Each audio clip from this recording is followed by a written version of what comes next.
sorry, Bambi. I'm sorry. I'm sorry, it's too late. Ikaw nga, sabihin mo nga sa akin, kaya mo ba talagang panindigan yan si Lucy? Pare, ito lang kasi yung naisip kong paraan para hindi ako hiwalayan ni Jacob at Belinda. Ito, naguguluhan na nga ako eh. Siyempre, gusto ko yung makasama. Barkada ko kayo eh.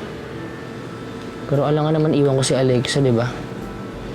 Pasensya na po kayo kung hindi na ako nakapagpaalam ng maayos. Uuwi ho muna ako ng Cagayan. Alam niyo, minsan nga naisip ko kung paano ko makipag-split ako kay Aya. Tapos may nakita ko ibang babae. Bambi, I know what you're feeling right now. You're just hurting so bad. Pero Bambi, alam ko, hindi mo kaya lumahis sa pamilya mo.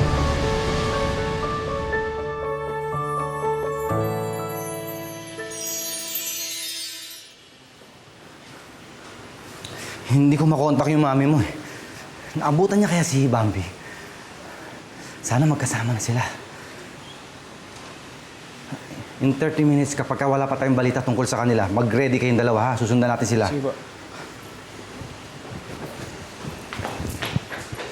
Mel, ayos ka lang ba? Naiinis lang ako kay Bambi eh. Ano pumasok sa isip niya at naisip niyang gawin yun, ha? She's so immature. Gusto niya lagi siya iniintindi. Bel, ikaw mas nakakatanda sa kanya. Dapat ikaw magpaliwanag ng maayos kung ano man nagawa niya. Alam ko naman yan, Jacob eh. Pero aminin mo, talaga namang nakakainis, di ba? Kung galit siya, edi magmaktol siya, magkulong siya sa kwarto. Pero yung maglayas, sobra naman yun. Bel, Tama na, Jacob. Pahupain mo na lang muna yung galit ko, pwede? Saan na ba si Mami?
Mama, pakibilisan ho. Kailangan ko mabutan yung anak ko. Mama, pakibilisan, please. Signal. Mama, please. Bambi. Nak! Nak, nasan ka? Bambi! Mama ka! Mama!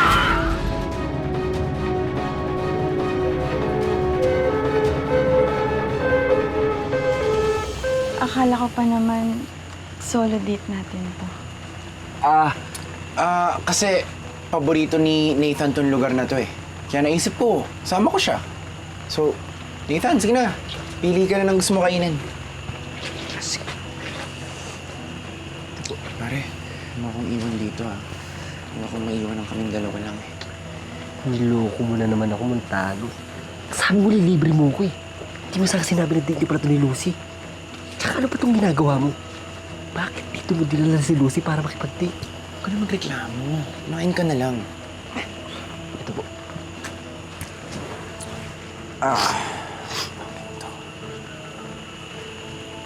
Lucy, tikman mo to. Are those edible? Oo naman, ito nga ata ang pinakamasarap na inihaw dito sa lugar natin. Isaw ng manok. Nice. Alam mo ba kung bakit tatlo? I love you. Hindi, mali ka. Ito kasi yun eh. Lucy.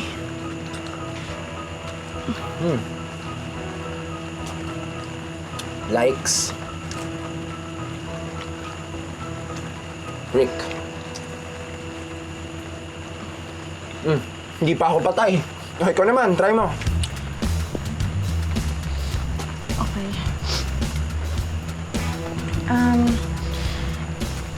Rick, I just wanted to tell you na gagawin ko lang to para sa'yo, ha? And I'm serious for this relationship kasi gusto ko mag-work to. Oo naman. Naman ako gagawa ng kakapahamak mo, di ba? Okay. Rick?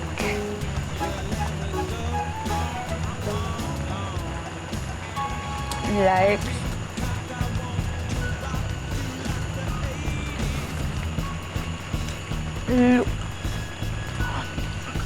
Oh, Lucy, okay ka lang? Ito, mainom mo. Oh, inom ka muna. Sige na.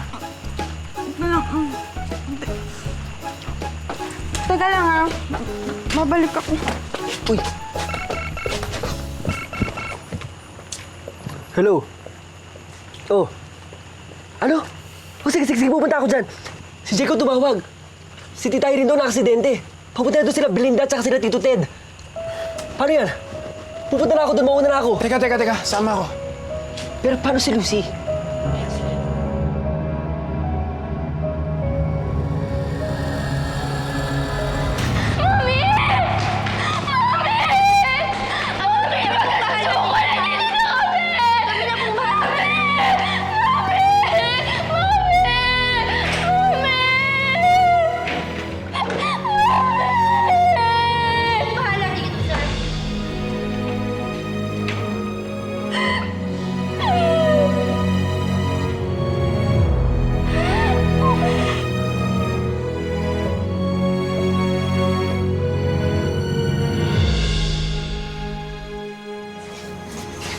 Josh, salamat Pinaintindi mo sa akin lahat ng mali ko.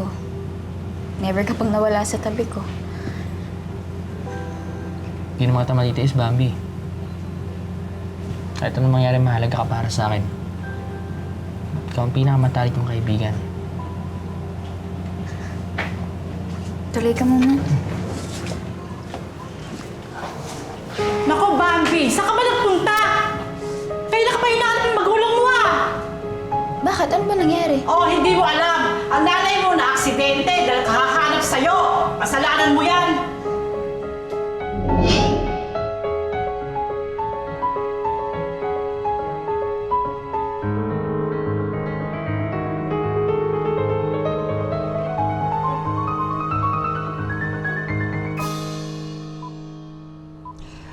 Malubha po ang lagay ng asawa niyo, Mister. The patient suffered from traumatic brain injury. Sa ngayon, she's in a state of coma. Mami? Maiwan ko po muna kayo.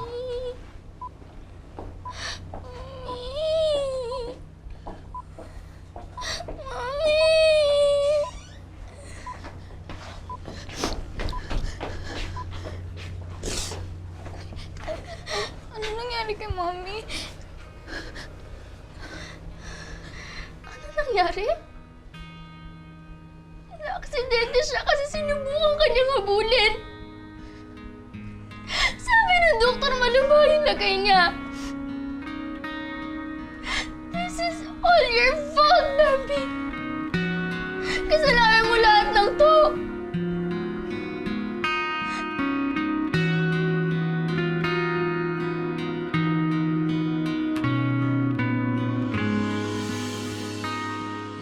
Basta sasama ako. Ano ka ba, Rick? Hindi mo naman pwede basta-basta iwanan si Lucy sa date niyo. Kasama ko na doon si Jacob. Kami nang bahala kay Belinda. Gusto ko siya dumayan. You know how important she is to me. Kaya kong iwan ang lahat para kay Belinda. Dahil mahal ko siya, Nathan.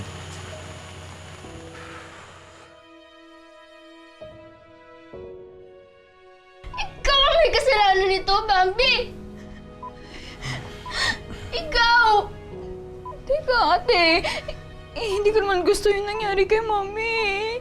Hindi ko naman nakalain magkakaganito siya eh. Tsaka, ate, isa pa pinagsisihan ko na lahat ng ginawa ko kaya ako bumalik dito.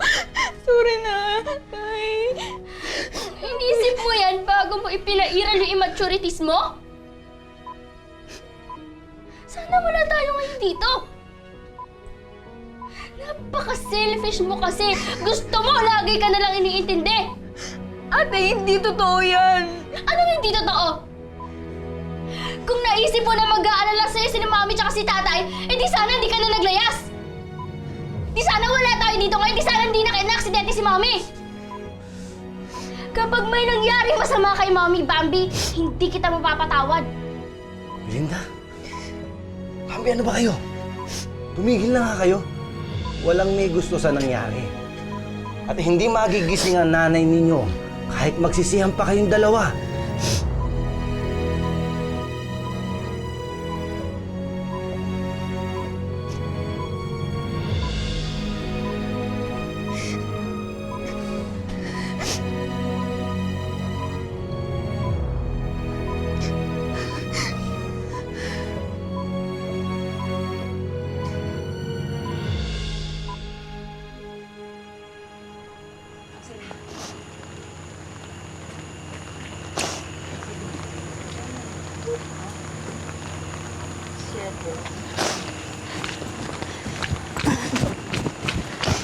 Ate, Lucy.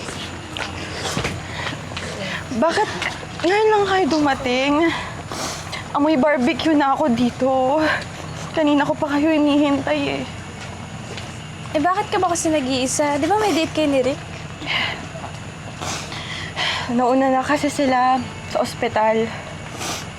Paiwan talaga ako dito kasi medyo masama yung pakiramdam ko eh. Obviously, dahil sa mga chip and yucky innards na yan. Sigurado ka bang ayaw mo na sumama, ate? Kailangan ni Belinda at Bambi yung supportan natin. Eh, ano pang gagawin ko doon? Complete attendance naman na kayo eh. Andun si Jacob. Andun si Rick. I'd rather go home na lang. And I'm sick to get out of this place.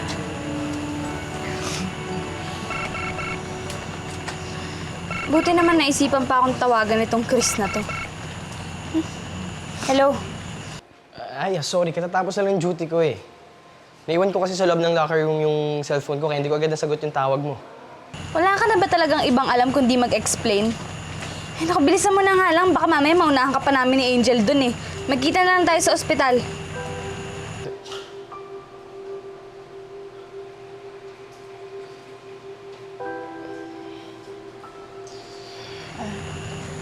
Aya, don't you think that's a little too much? Ayoko munang pag-usapan yung tungkol sa amin ni Chris. Sa ngayon, mas kailangan tayo ni Belinda.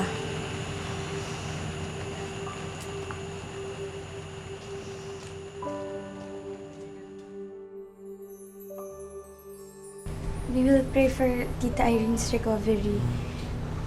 Lagi lang kaming nandito para sa inyo ni Bambi. Maraming salamat sa inyo ha. Babalitaan na lang namin kayo kung ano man yung mangyayari. Lumalalim na rin yung gabi. Pero siguraduhin ninyo, nagpaalam kayo sa mga magulang ninyo, ha? Apo. Salamat.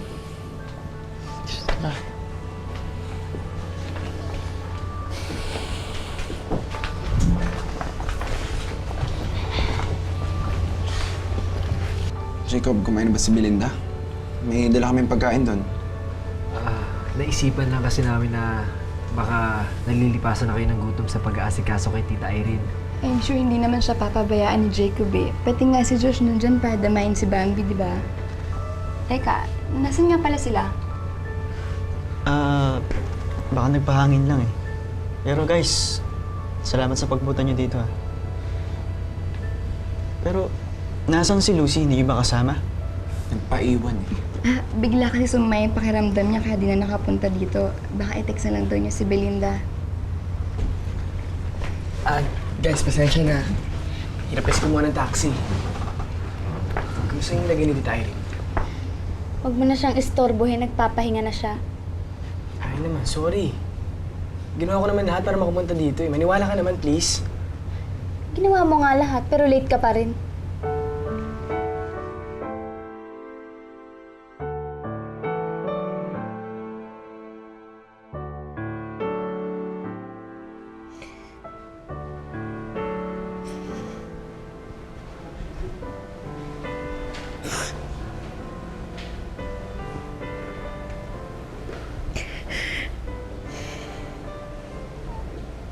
Bambi, huwag ka na umiyak.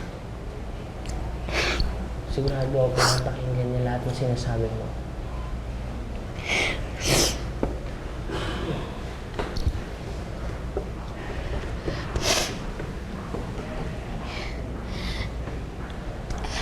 Gusto ko lang gumaling na si Mami.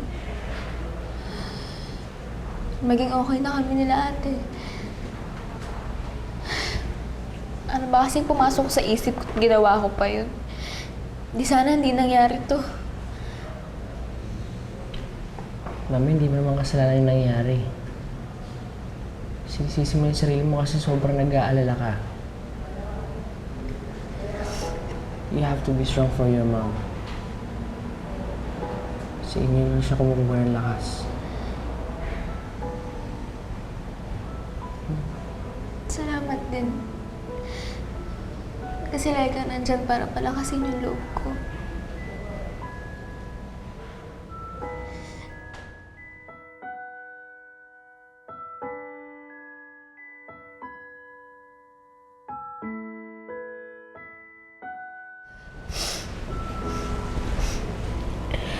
Alex. Hi, Abby. Josh called me and told me what happened. I hope you're feeling better now. Ipagdarasal ko rin ang mami mo.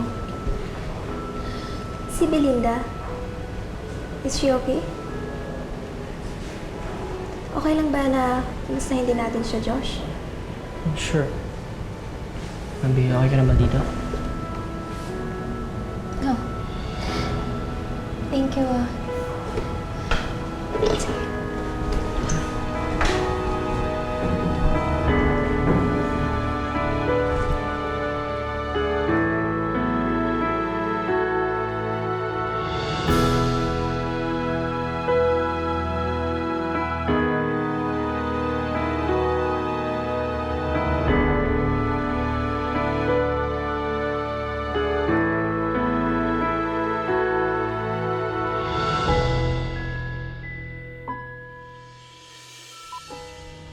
Mami? Mami, alam ko naririnig mo ko.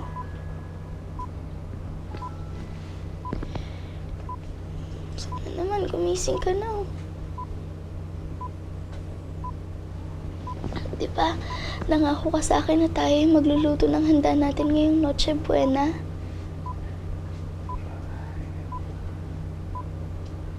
Mami, malapit nang magpasko.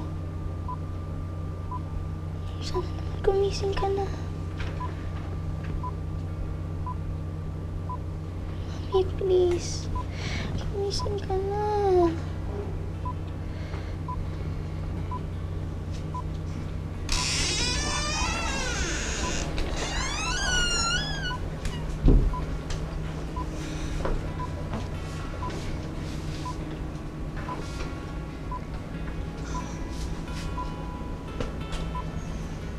Ate, gusto mo ako na muna magbantay kay Mami. Alam ko, pagod ka na rin eh. Kailangan mo na rin magpahinga. Huwag mo akong itulad sa'yo, Bambi. Kahit hindi ako matulog at kumain dito kakahintay, okay lang sa akin yun. Hindi ako kagaya mo. Hindi ko kayang iwan si Mami. Uy! Gumalaw yung kamay ni Mami. Mami? Mami, naririnig niyo ba ako? Mami! Mami! Mami!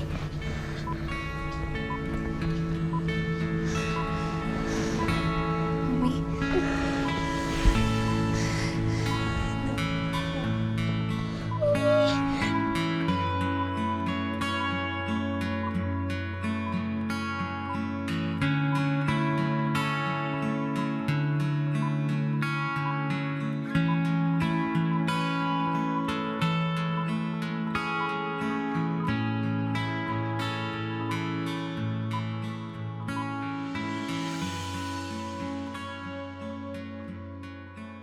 Lord, maraming salamat po. Nagising na po si Mami. Sana po tuluyan niyo na siyang pagalingin. Para bumalik na kami sa dati. Gusto ko po sanang magsimula ulit at mapatunayan sa kanila kung gaano ko po sila kamahal. Sila nila Itay, si Ate.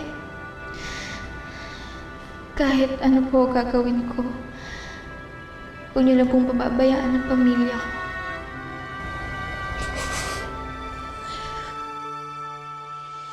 Stable ng vital signs ng mami nyo. Hopefully, in a few days, pwede nyo na siyang iuwi. Alagaan nyo mabuti mami nyo ha, para magpatuloy ang pagaling niya. Okay, I'll see you later.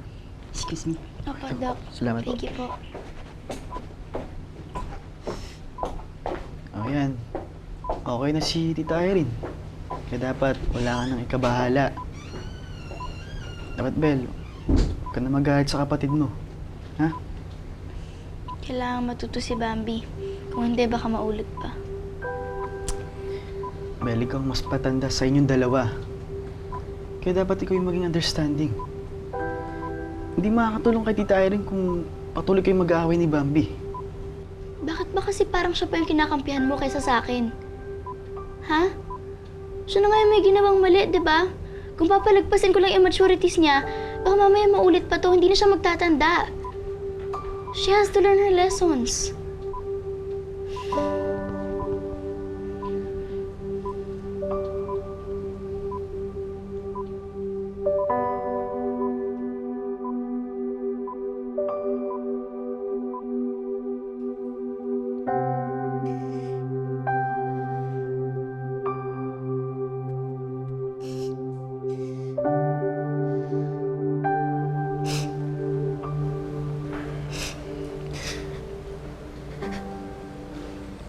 Anak.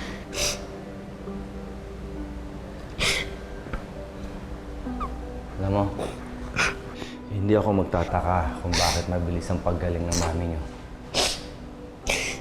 Napakabait ninyo magkapatid. Kaya siguro, pinakinggan niya kayo pareho.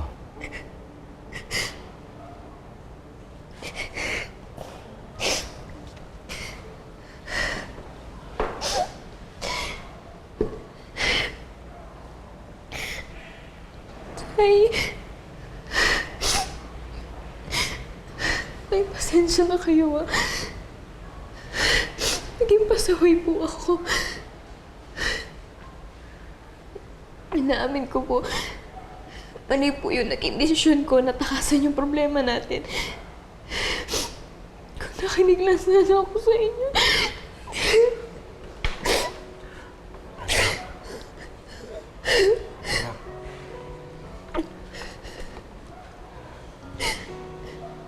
Naiintindihan ka namin ng mami mo. At huwag mong iisipin na ikaw ang dahilan kung bakit nangyari to. Ha? Huwag mong iisipin na gano'n. Walang may gusto nito. Ay, salamat sa mahabang pasensya niyo sa akin, ha. Kahit naging pasaway ako, hindi niyo ako agad hinusgahan. Anak, nauunawaan ka namin. Sana. Ano, umiyak, baby? Please. Sana maunawaan mo rin kami ng mami mo. Kung bakit namin pinayagan yung relasyon ni Ate Belinda mo at ni Jacob. Huwag mo iisipin, anak, na meron kaming pinapaboran. Ha? Pantay yung pagtingin namin sa inyo ng mami mo. Mahal na mahal namin kayong dalawa. Sobrang mahal na mahal namin kayo. Ha? Tama. Day, okay na po sa akin yun. Huwag na po kayo mag-alala. Ang mahalaga sa akin, gumaling na po si Mami. Malino na po sa akin ang lahat na ginawa niyo yun para rin sa kabutihan namin dalawa.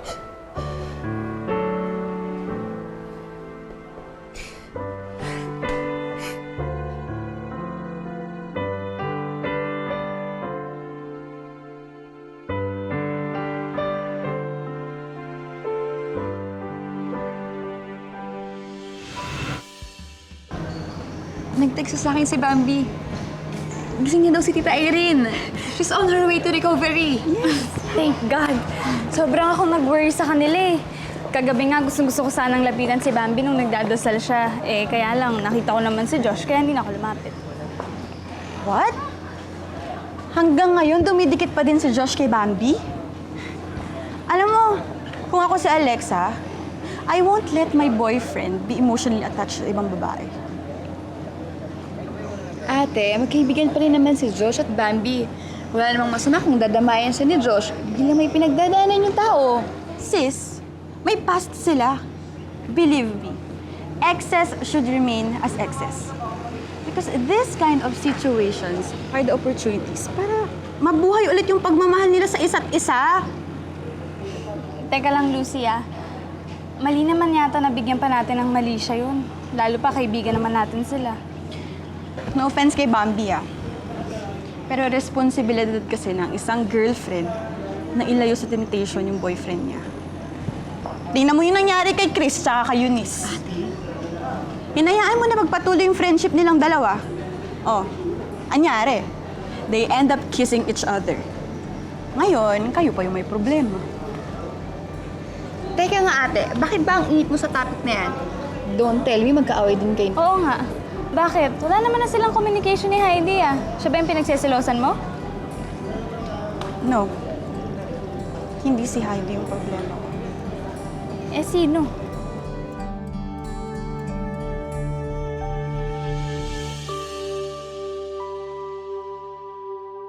Alam mo pare, kahit mag-hunger strike ka pa, malabong magkabati kayo ni Aya. Alam mo kasi, akala ng mga babae manhid tayong mga lalaki. Hindi nila alam sa ganitong sitwasyon na problema rin tayo. Tsaka di ko naman ginustong mag-walkout ng isang gabi. Tao rin kaya ako.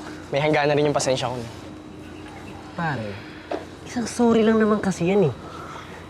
Saka sabayan mo na rin bigyan ng vegetable salad yan. Sigurado ako magkakaayos ulit kayo niya ni Aya. Alam mo pare, ilang beses na ako nagsusorry sa kanya. Ako lagi eh. Ako lagi. Tsaka yung problema namin kayo, isang tagal-tagal na nun eh. Hanggang hindi pa rin ako napapatawad. Alam mo bro, tama lang naman yung ginawa mong mag-walkout eh. Have some pride, bro.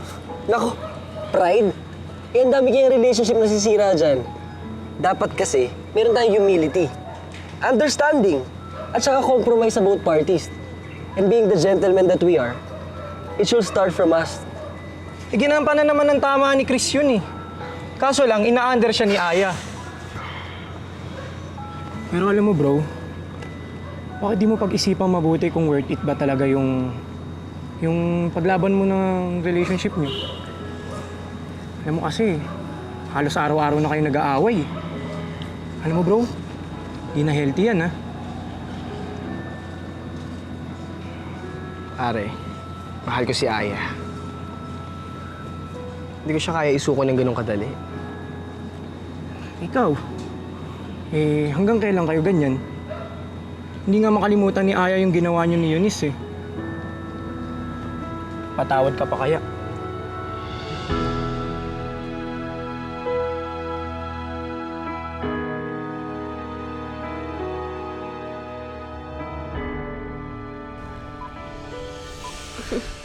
Mami, ubusin niyo po ito para lumakas kayo. Sabi ni Doc, pwede na raw tayo umuwi bukas. Siyempre, makakauwi na ako, no? Galing-galing yata na nag-aalaga sa akin.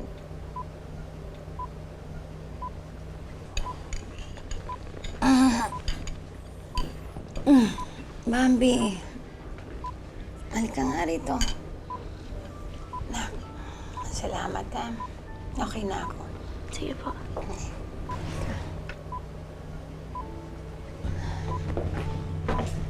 Alam mo,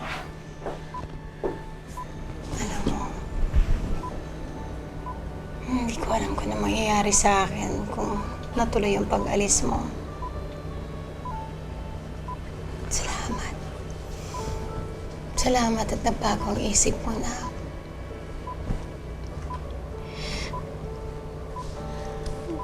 Mami. I'm sorry. Sorry sa ginawa ko. Hindi ko naging mabuting anak sa inyo. Hindi totoo yung sinasabi mo na. Huwag mo sabihin yan, ha? Alam mo, naniniwala ako na lumaki kang isang may pagmamahal at pagpapahalaga sa pamilya. Dahil kung hindi totoo yung sinasabi ko ngayon, di sana wala ka dito sa tabi ko. Sana umalis ka na, di ba? Tama na yan. Kalimutan na natin yung nangyari, ha? Wala na yun, tapos na yun. Okay na yun. Alam mo kung anong importante ngayon para sa akin.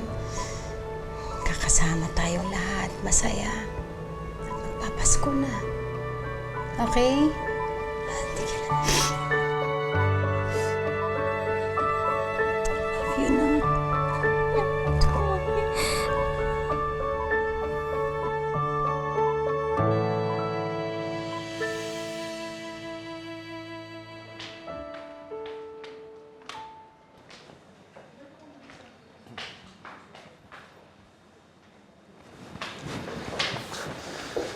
Sorry, late ako.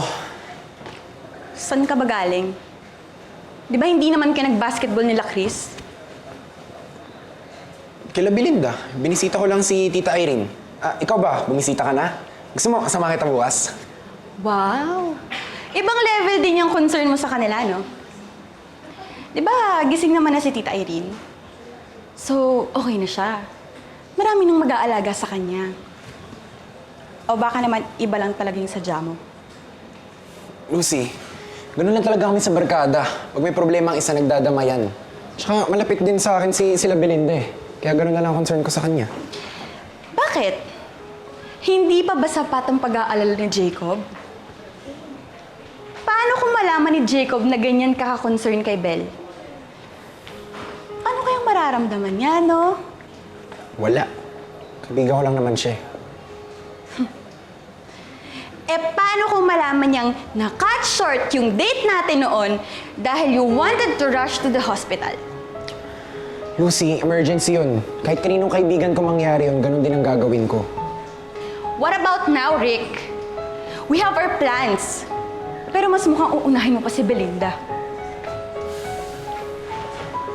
Bakit ba ganyan yung mga tanong mo? Ano bang gusto mong palabasin?